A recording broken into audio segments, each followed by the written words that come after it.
Evet efendim, selamlar, ben Koray. Bu videoyu neden izlemelisiniz? Öncelikle onun cevabını verelim. Eğer bugüne kadar Ducati Multistrada hakkında şunlardan birini söylediyseniz: çok güçlü ama bana fazla, çok pahalı, servisi sıkıntılı, ya harika motor ama benlik değil, ya da şöyle dediyseniz, mesela o parayla Honda alırım, kafam rahat olur. İşte bu video tam olarak sizin için. Bu videoda kullandığım motor Ducati Multistrada V2. Yani S versiyonu ile farklarını, 2025-2026'da gelen yeni nesli ayrıca konuşacağım. Bunu baştan söylüyorum ki ne siz karışın ne biz hata yapalım. Bu video bir Ducati övgüsü değil ama bir Ducati korkusu videosu da değil. Peki bu video ne videosu? Efendim, bu video yanlış bağlamda dinlenmiş bir motorun hakkını teslim etme videosu. Çünkü Multistrada V2 ne herkesin bineceği bir motosiklet ne de sadece fanatiklerin anlayacağı bir oyuncak. Efendim, bu motor çoğu zaman dinlenmeden yargılanan bir motor. Ve biz bugün şunu soracağız: bu motor gerçekten zor bir motor mu? Yoksa biz mi onu dinlemeden karar verdik? Bu arada bu video neden 2023 bir Multistrada üzerinden kurgulandı? Çünkü bugün 2026'dayız ve Ducati bu motoru artık başka bir yere taşıdı. Yeni kasalar, yeni motor ve yeni bir mimari var.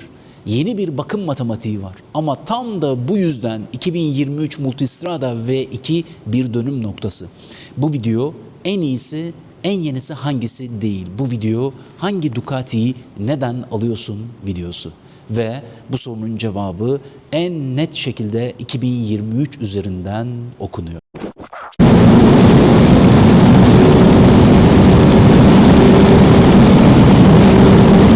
Bakın 180 ile gidiyorum. Basıyorum ve beni arkaya atıyor.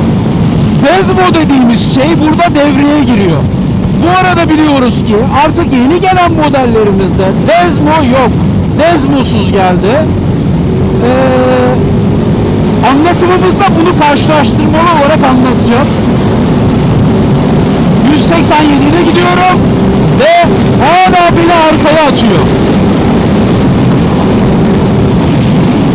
Ve sevgili dostlar, bu makinenin ikinci eli şu anda 500'e de var, 450'ye de var, 600'e de var. Yani siz bu paraya istediğiniz kadar Desmo bakım maliyeti olsun, nazlı makine olsun, öyle olsun, şu gücü hissedebilmek, yani bu karakteri hissedebilmek değer mi? Değer tabii ki.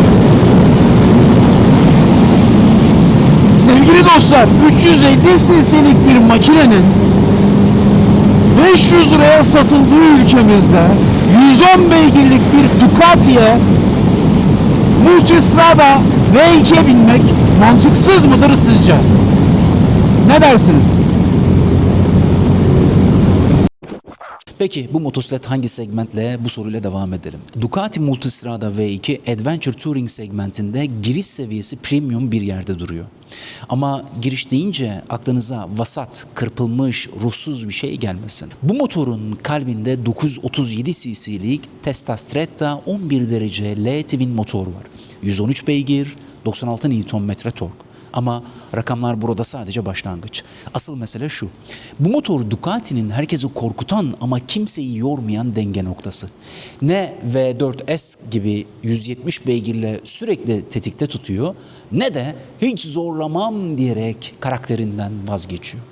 Dolayısıyla V2 her gün binilebilen bir Ducati fikri. Bunu unutmamak lazım. Böyle bir Ducati'ci arkadaşla konuşurken, yine iyi Ducati'lerden iyi anlayan bir arkadaşla konuşurken o bana söylemişti. Ya şey diyordu mesela, abi Desmo bakımı yapıldı mı sorusu yanlış soru abi diyordu. Yani ne soracağız abi peki dedim. Abi asıl sorman gereken şey şu: bu motorun kayışları, yani bu işte bu timing belts diyorlar, kaç yaşında, onu soracaksın diyor. Çünkü motor 10.000 kilometrede bile olsa o kayışlar 5 yılını doldurduysa değişmek zorunda. Ve bu ucuza bir işlem değil. İkinci elde düşük kilometre tuzağına düşmemek lazım bu anlamda. Yani bunu yani bir 4-5 yaşında bir Ducati V2 falan alıyorsanız bunu da sormayı unutmayın sevgili dostlar. Ducati'de kilometre değil, bakım takvimi esas. Yatmış Ducati çalışan Ducati'den daha masraflı olabilir. Bunu bilerek pazarlık yapmanızı öneriyorum size.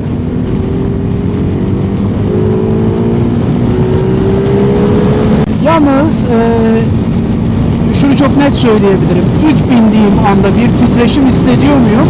Kesinlikle hissediyorum. Hani makine titrer ama bunu size çok yansıtmaz. Ne bileyim, hafif bir titreşim vardır ama makine bunu sönümler.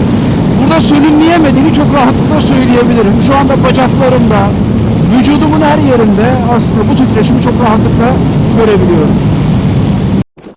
Peki bu motor kimlerin aklına düşüyor? Dürüst olalım. Bu motoru düşünen profil genelde şu kitle. 35-50 yaş arası şehirde yaşayan, hafta sonu kaçamakları seven, uzun yol yapan ama off-road yarışına girmeyen insanlar.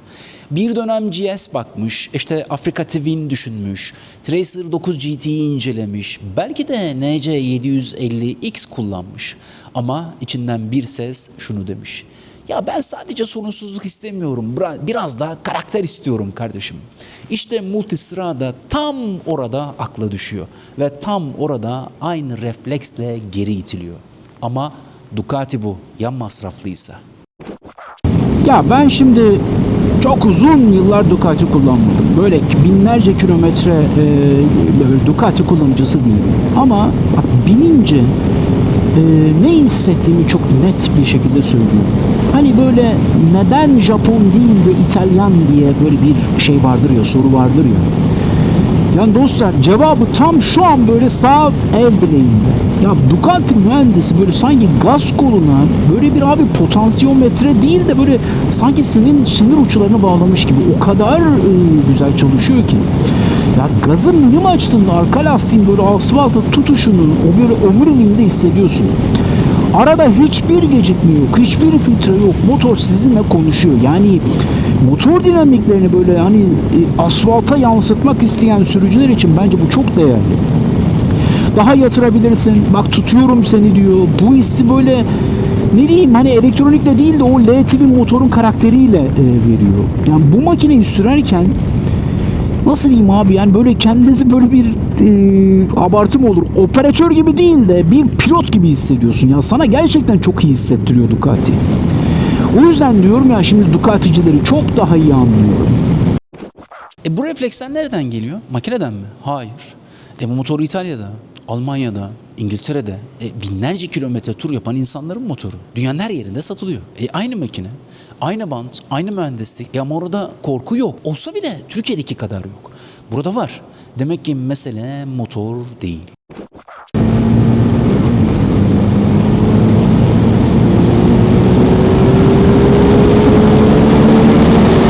Biraz kapanalım bakalım.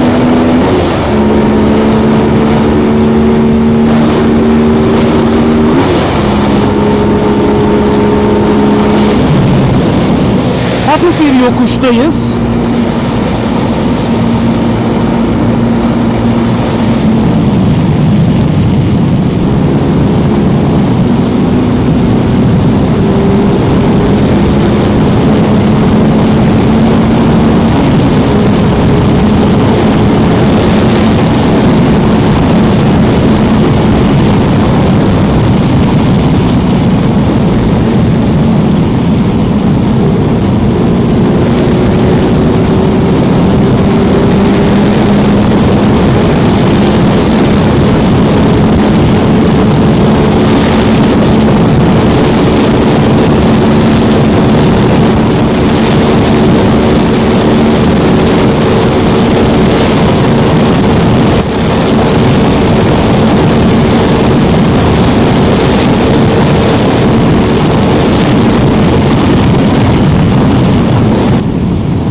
Tespitimi söyleyeyim. Ortalama böyle bir 100-150 arasında GPS ile buradaki ibremiz arasında yaklaşık olarak bir 10 kilometre, 12 kilometrelik bir fark var. Ama eğer sürati siz 220'lere, 225'lere çektiğinizde ki az önce gördüğünüz gibi sevgili dostlar burada yaklaşık olarak 18-20 kilometrelik bir fark ortaya çıkıyor. bu ölçüm resmi bir ölçüm değildir. Daha doğru bir GPS'te belki de farklı ölçülebilir ama en azından benim ekranımdaki GPS'teki hızla buradaki hız arasında yüksek süratte yaklaşık olarak 20 kilometreye çıkan bir fark var. Dediğim gibi bu bir iddia değildir. Bu benim telefonumla da ilgili olabilir, GPS alıcımla da ilgili olabilir. Ama yüksek süratte o fark daha da yukarıya çıkıyor. Şimdi dilerseniz tekniğe girelim ama ezbere değil. Şimdi Ducati jargonuna gireceğim biraz ama ukalalık için değil. İşe yaradığı için. Örneğin neyden bahsedeceğim? Tesla Stretta 11 derece. Dar kafa demek. Ducati'nin eski motorları alt devirde rodeo boğası gibiydi. Bu 11 derece mimariyle motoru ehlileştirdiler. Ne oldu? Abi alt devirde şehir içinde ipek gibi akıyor diyorlar ama burası biraz tartışmalı olabilir. En azından Ducati sevenler ve sevmeyenler arasında. Şu bayılma hissi var mı? 3. vitesteyim.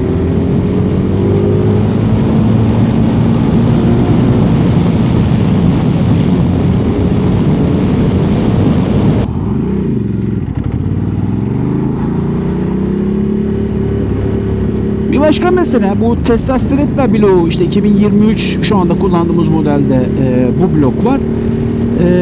Yani ehilleşti diyorlar ama yani böyle genlerinde hala böyle o yarışçı var. Şehir içinde böyle bir 3000 devirinin altında bu motor böyle bir öksürme, ne bileyim böyle bir zinciri dövme. Ya beni ya hızlandır ya da vites düşür diye bağırma halinde biliyoruz. Bunu Ducati kullananlar çok net biliyorlar. Mesela herhangi bir böyle bir V2 kullanmış, Ducati kullanmışları bir sorun, onlar da aynı şeyi söyleyecekler. Düşük devirde yani farklı bir tepkisi var. Ona da ayrıca alışmak lazım. Böyle hani işte eğer sürekli böyle birinci viteste dur kalk trafiğe gireceksen abi elin debriyajda yaşamak zorunda. Yani hakikaten öyle. Yani çünkü makineyi abi kaldırdığında zaten kendi başına gidiyor. Yani sürekli o debriyaja ihtiyaç var. Bu motor böyle bir 4000 devirden sonra ciğerini ölçüyor. Asıl böyle senfoniyi, o Ducati senfonisi orada başlıyor. Bir diğer jargon, desmodromik. Herkesin korktuğu kelime. Yay yok, mekanik kollar var. Neden? Çünkü Ducati yüksek devirde kontrolü şansa bırakmıyor. Ki şu anda ekranımda görüyorsunuz. Bu yüzden bu motor Honda gibi vınlamaz. Bir mekanik saat gibi çalışır. Bakın pahalı mı? Evet. Ama pahalı olmasının sebebi malzeme değil, işçilik ve karmaşıklık. Ve kritik bir not. Bu motorda Desmo bakım aralığı 30.000 kilometre. Peki L-Twin V2 değil. Ducaticiler buna V2 demez. Neden? Bu yerleşim sayesinde ağırlık merkezi çok aşağıda. Bu kadar iri görünen bir motorun virajda bu kadar hafif hissettirmesinin sebebi bu. Altıncı vitesteyim.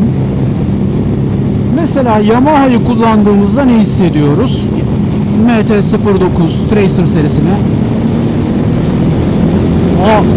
Onun 6. vitesteki tepkisiyle bunun 6. vitesteki mesela benzer hızlara inelim. 94-95 6. vitesteyim. Daha geç tepki veriyor. Yani 5'i almalısın diyor. Ama Tracer'da MT-09'da 6. vitesteyken bile 96, 98, 100 civarında çok rahatlıkla tepkiyi alabiliyorsunuz. V2 ile V2S arasındaki farka da biraz bir bakalım isterseniz. Şimdi burası önemli. Benim kullandığım motor V2 ama çoğu kişinin kafasını karıştıran konu V2S. Net söyleyelim. V2 mekanik süspansiyon, daha sade yapı, daha sür ve hisset yaklaşımı. V2S Ducati Skyhook elektronik süspansiyon, Ducati multimedya sistem, daha konfor odaklı, daha teknolojik bir paket. Yani S paketinde satın aldığınız şey daha fazla beygir değil, daha fazla konfor ve adaptasyon. Şimdi asıl mesele 2023, 2025, 26 kırılması. Burada bir taşla iki kuş var. Ne demek istiyorum? 2023 tarafında konuştuğumuz şey 937 cc Desmodromic, daha mekanik, daha eski Ducati karakteri. Ama 2025-26'da Ducati burada büyük bir sayfa çevirdi. Ne o? Yeni Multistrada V2 890 cc yani VVT, değişken subap zamanlaması, daha rafine karakter, daha uzun bakım aralıkları, daha hafif yapı. Bu ne demek? Şu demek. 2023 ikinci eldeki fiyat kırılması motor kötü olduğu için değil. Piyasanın eski teknoloji, yeni teknoloji algısıyla fiyatı yeniden yazması yüzünden. Yani biz burada sadece 2023 alınır mıyı konuşmuyoruz. Aynı anda şunu da konuşuyoruz. Karakter mi alıyorsun yoksa yeni nesil rafinelik mi? Çünkü yeni nesilde Desmodromic yok. Fiyat ve ilk sahip gerçeğine de bir bakalım. 2023'te bu motor alanlar ne yaptı? Rodaj yaptı, aksesuar taktı, servise para döktü, sigorta yaptırdı ve sonra sattı. Neden? Garanti bitiyor. Ağır bakım yaklaşıyor.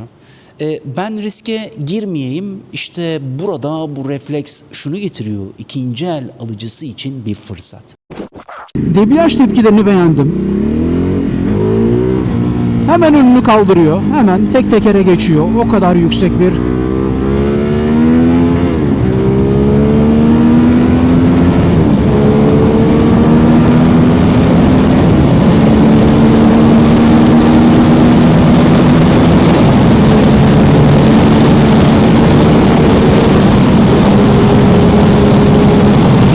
yani 200'lü süratlere o kadar kolay ulaşıyorsunuz ki.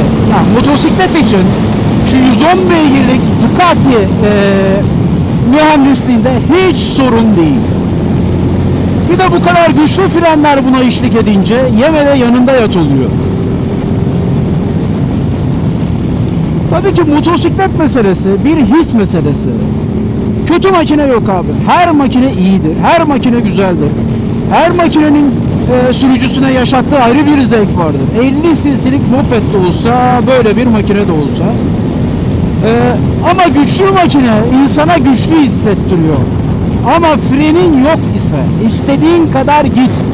Duramıyor isen bunun bir anlamı yok. Ducati'deki bu fren meselesi çok başarılı.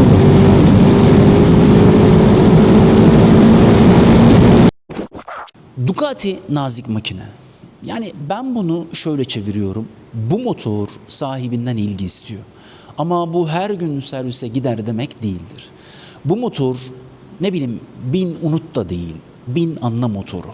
Bunu Ducaticiler çok iyi biliyor. Biraz ısı ve şehir içi gerçeği de konuşalım. Evet, bu motor biraz ısınıyor. Yazın İstanbul trafiğinde ya da Türkiye'nin farklı yerlerinde sağ bacağınız bunu hissediyor. Bu bir kusur mu? Hayır. Bu bir L-Twin mimarisinin doğası. Bunu bilerek alırsanız bence hiç sorun olmayacak. Bilmeden alırsanız yahu kardeşim hakikaten ısınıyor diyeceksiniz.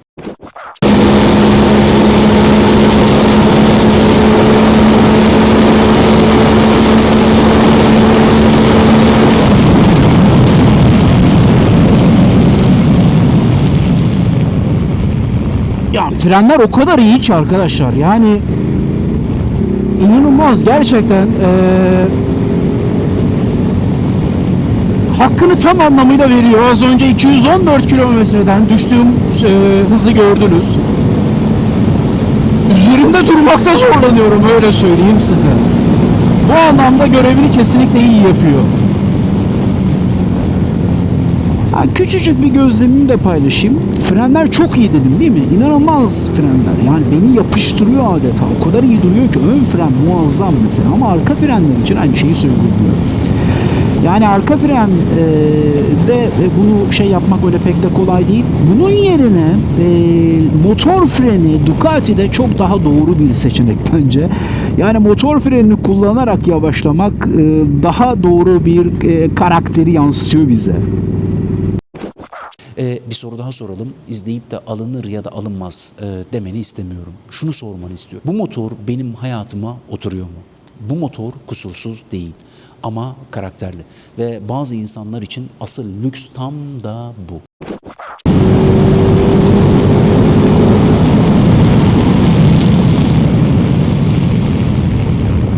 Evet. Yapıştırıyor sizi. Frenler o kadar iyi ki neredeyse üzerinden atacak sizi.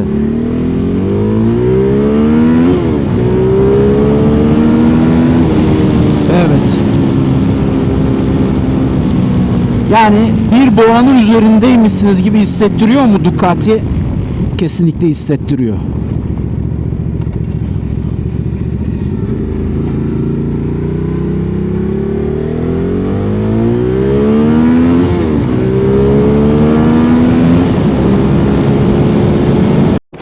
Sevgili dostlar, bir şey daha söyleyelim. Ducati Multistrada V2, V2S cesaret eden için bir ödül, korkan için risk, mantıklı alan için hata, bilinçli alan için büyük bir fırsat. Bu motoru herkes sevmek zorunda değil. Ama seveni çok doğru sever ve işin güzeli şu: bu motor seni seçmez, sen onu seçersin. Burada bir şeyi özellikle dengeleyelim. 2025-2026 yeni V2'lerde Ducati bakım tarafında korkuyu azaltmayı hedefliyor. Ama bu bakım ucuzladı demek değil.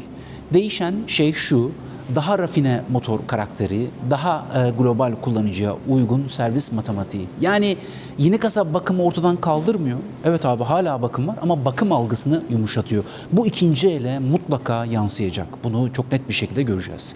O yüzden 2023 Multistrada V2 eski Ducati karakterinin son temsilcisi olarak hala bugün özel bir yerde duruyor. Global forumlarda İngiltere'de, İtalya'da böyle herkesin ortak söylediği bir şey var. Onlara da şöyle bir baktığımda ortak cümle şöyle çıkıyor: son gerçek mekanik his. Ya bu cümleyi çok net görüyoruz. 2026 modellerde işte Euro normları yüzünden böyle iyice böyle bir sessizleşti. Biraz daha bilgisayar oldu. Hani yine Ducati severler daha çok mekaniği isterler ya, daha çok mekaniği severler. Ama orada giderek orada da elektronikleşme oluyor. Nasıl ki GS'i eleştiriyorlar, yeni kasa 1300'leri eleştiriyorlar. Çok elektronikleşti. Dostlar, yani bu bir gerçek. Makineler giderek elektronikleşmeye devam edecekler. Bunun başka bir yolu yok. Yani umarım elimizden bu mekanik tat alınmaz. Umarım. Ducati Multistrada ailesi globalde her yıl 10 binlerce adet satan Ducati'nin en güçlü modellerinden bir tanesi. Yani burada konuştuğumuz şey niş bir sorunlu makine değil.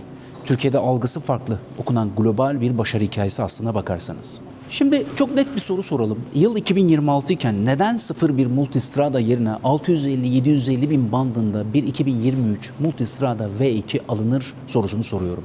Çünkü burada alınan şey eski model değil. Değerini yazmış bir makine. 2023 Multistrada V2 ilk sahibinin tüm maliyetini ödediği, rodajı yapılmış, aksesuarları takılmış, servis geçmişi netleşmiş bir motor. Yani sen bu motoru aldığında ilk değer kaybını yaşamıyorsun. Yeni kasa çıktı şokunu yemiyorsun. Ducati'nin en olgun V2 karakterini alıyorsun. Yeni kasayı alan teknolojiyi ve rafineliği satın alıyor. Burayı netleştirelim.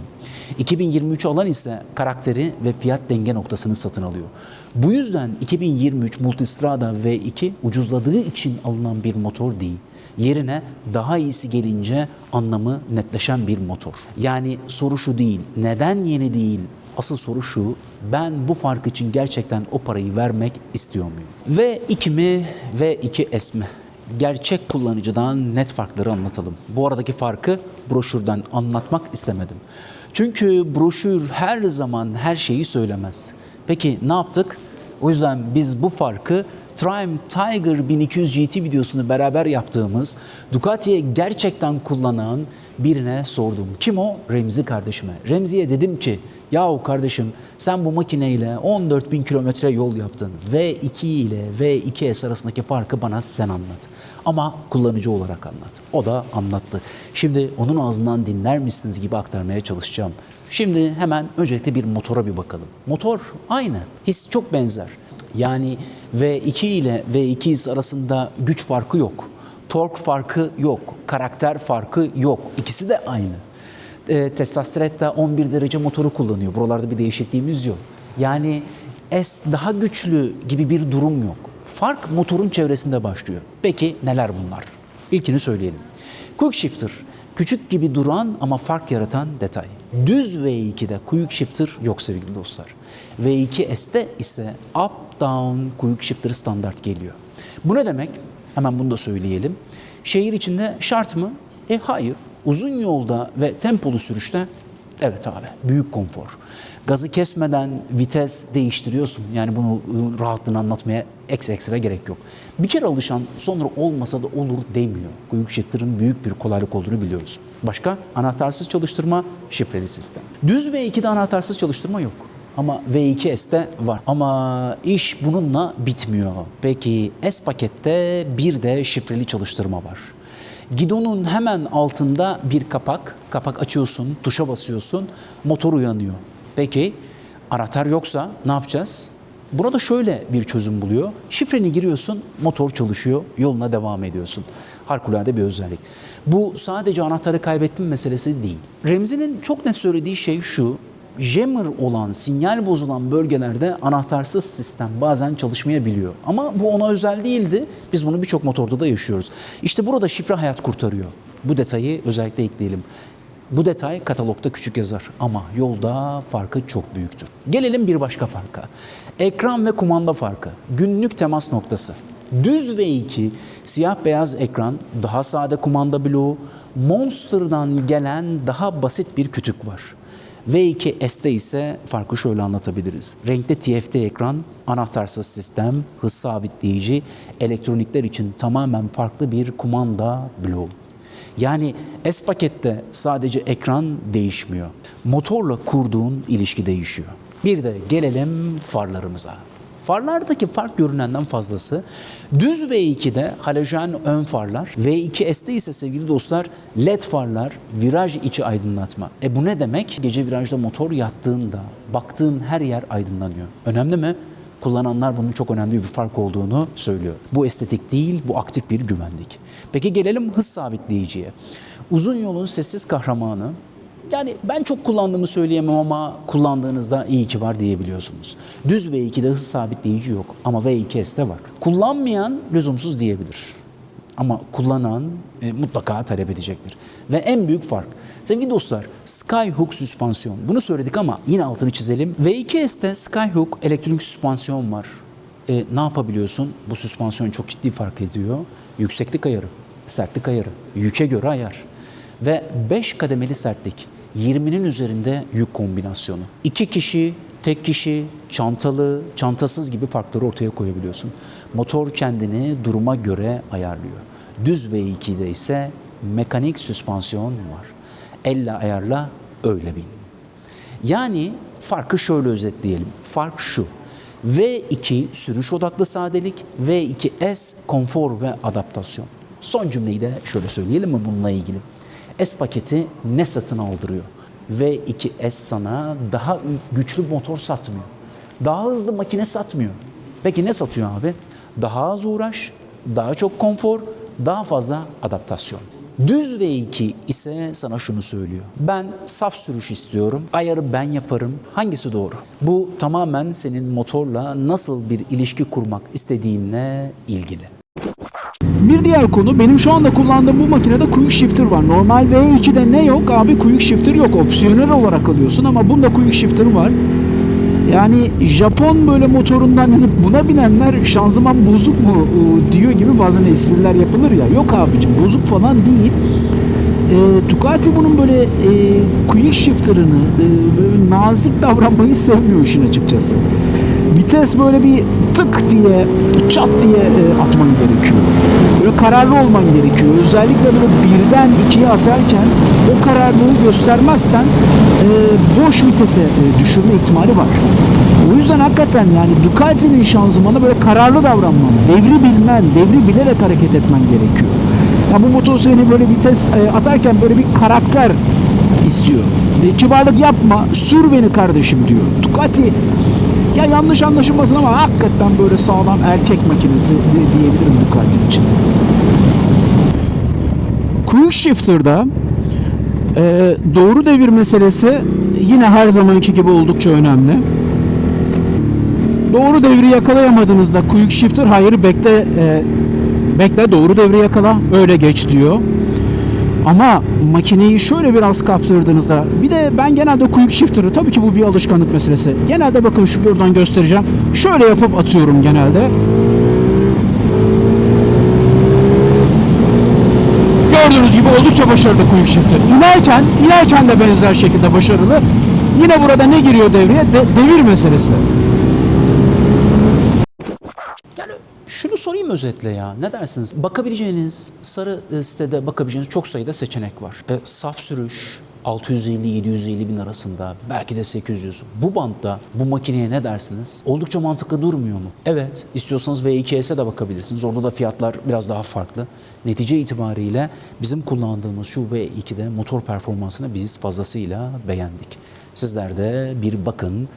Ducaticiler benim ne demek istediğimi çok daha net anladılar. Ama şu ana kadar belki de Ducati'ye bulaşmamışlara bir fark, hatta V2S mi V2 mi satın alma rehberi gibi bir şey de hazırlamış olduk. Şunu da eklemem gerekiyor sevgili dostlar. O da şu. Bu benim hissiyatımla ilgili olabilir. Bilemiyorum. 220-225 civarına çıktığımda ön tarafın fazla hafiflediğini düşünüyorum. Ön taraf biraz fazla hafifliyor bence. Yani bu tip makinelere, böyle kuvvetli makinelere bindiğinizde o ön tarafın yerde olmasını istersiniz. 220-225 yüksek süratlerdir. Doğru. O ön tarafın hafifleme hissi biraz böyle şey yapıyor sevgili dostlar. Tedirgin ediyor. Ya benim bu sol rüzgar korumam çatlak mesela, bakın. Maalesef birazcık kontrol ettiğimde kaliteli değil. Yani ben bu makineyi sağa sola birazcık yatırsam ciddi zarar veririm sevgili dostlar. Bu övgü dolu sözlerin arkasına, bu Ducati'ye övgü dolu sözlerin arkasına abi burası kalitesiz ve olmamış diyorum. Süspansiyonumuz rahat mı? Süspansiyonumuz rahat. Selemiz rahat mı? Sele tahmininizin ötesinde rahat. Aynalar inanılmaz iyi. Rüzgar alıyor muyuz? -2 derecede kullandım. Sevgili dostlar, evet bir miktar rüzgar alıyoruz. Şu cam hiç fena değil. Görevini iyi yapıyor ama yine de biraz rüzgar aldığımı söyleyebilirim. O sesin karakteri, bu egzozun sesi hiç fena değil. Yani genel olarak şöyle dönüp bir baktığınızda Ducati'ye bindiğinizi hissediyor musunuz? Evet, Ducati'ye bindiğinizi hissediyorsunuz. Ben buradayım diyor. Şöyle bir manevrasına bir bakalım. Şöyle bir dar alanda bir manevrayı bir ölçelim. Denge meselesi nasıl? Düşük devirde durmanıza izin vermiyor. Gördünüz mü? Bakın düşük devirde benim birinci viteste yavaş gidip şu makineyi debriyajsız kontrol etmeme izin vermiyor. Bakın debriyaj, hiç gaza basmıyorum. Ben de mi biraz daha yavaş gitmek istiyorum ama buna izin vermiyor sevgili dostlar. Mutlaka debriyajı kullanmalısın diyor. Ama ben yavaş giderek bunu kontrol etmek istiyorum. Ki bunu yapabildiğimiz seriler var. GS'lerde bunu yaparsınız. Triumph'te bunu yapabiliyoruz. Evet, denge hiç fena değil. Ama debriyaj olmadan bunu yapabilmeniz pek mümkün değil. Böylesine güçlü bir makinede, 110 beygirlik bir makinede birinci vitesi aldığınızda makine zaten gitmeye devam ediyor. Ama denge konusu iyi. Şehir içinde bu makine rahat ettirir mi? Şehir içinde bilakis aslında bu seri çok rahat ettirecektir size. Çok rahat kullanılıyor. Bakın, ayaklarımı yere koymadan dengemi çok rahatlıkla koruyabiliyorum. Elim gazda değil. Doğru debriyajda, gördünüz mü? Hiç gaz olmadan kalkabiliyorsunuz. Bir titremeyi alıyoruz, işte o gaz istiyorum meselesi alt devirlerde ayar yapmanızı gerektiriyor. Manevra çok rahat. Bunu rahatlıkla söyleyeyim. Şehir içinde çok rahat kullanımı, gidon kullanımı gayet iyi. Slalomda, orada burada, ani manevrada, bir şeyden kaçmak istediğinizde tepkiler hiç fena değil. Genel olarak oldukça başarılı bulduğumuzu söyleyebiliriz. Evet, oldukça yüksek süratlerde ve yüksek torkta kullandık. Hal böyle olunca da biraz yakıt tüketimini arttırıyor. Yüksek bir yakıt tüketiminin olduğunu da söyleyebiliriz yine. Evet, yaklaşık olarak ne kadar yaktık derseniz az önceki denememizde hemen hemen 7 litre civarında yaktık. 6.9 gösteriyor. Süratimiz oldukça yüksekti. Çok torklu kullandık. Neredeyse her viteste redline'a dayandık. 6.9 7 litre. 15.000 kilometre yapmış. Çoktan rodajını tertemiz halletmiş bir makine için 7 litre Multistrada serisinde normaldir diye düşünüyorum. Bu kadar gücün bu tüketimi ne, ben hiç şaşırmıyorum sevgili dostlar. Çanta etkiledi mi? Önde bir titreme var mı? 225 kilometreye çıktığımda 225 kilometreye çıktığımda ben gidonda bir titreme hissettim mi? Hayır. O kadar yüksek süratlere çıkıyor olmama rağmen herhangi bir şey hissetmedim. Artçımız rahat edecek midir? Artçı kesinlikle rahat edecektir. Yani çok başarılı buldum. Şuradaki şu bombe var ya, o kadar işe yarıyor ki. Ama kayıyorum.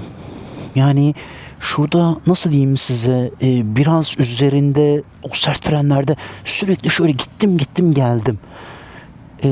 Sorun mu? Sorun değil. Ama biraz az tutunduğunu söyleyebilirim yine. Şuraya bastırabilmek, yani o kaydınızda şuraya dayanabilmek çok işe yarıyor. Bu da ayrı bir mesele. Evet sevgili dostlar, bugün Ducati Multistrada V2'yi anlattık. Çok da keyif aldık. Sürerken de keyifliydi, anlatırken de keyifliydi. Ducaticileri çok daha iyi anlıyorum şimdi. İlk defa bindiğimiz bir makine değildi ama daha fazla kullanınca gerçekten kendisini alıştırıyor. Efendim, beğendiyseniz bir like, abone olmak isterseniz de orada hemen bir abone ol butonu var. Buraya kadar izlediğiniz için teşekkür ederiz. Lütfen varsa sorularınız ya da farklı fikirleriniz yorumlarda buluşalım. Efendim kalın sağlıcakla, karnınız tok, sırtınız pek olsun. Selamlar, sevgiler.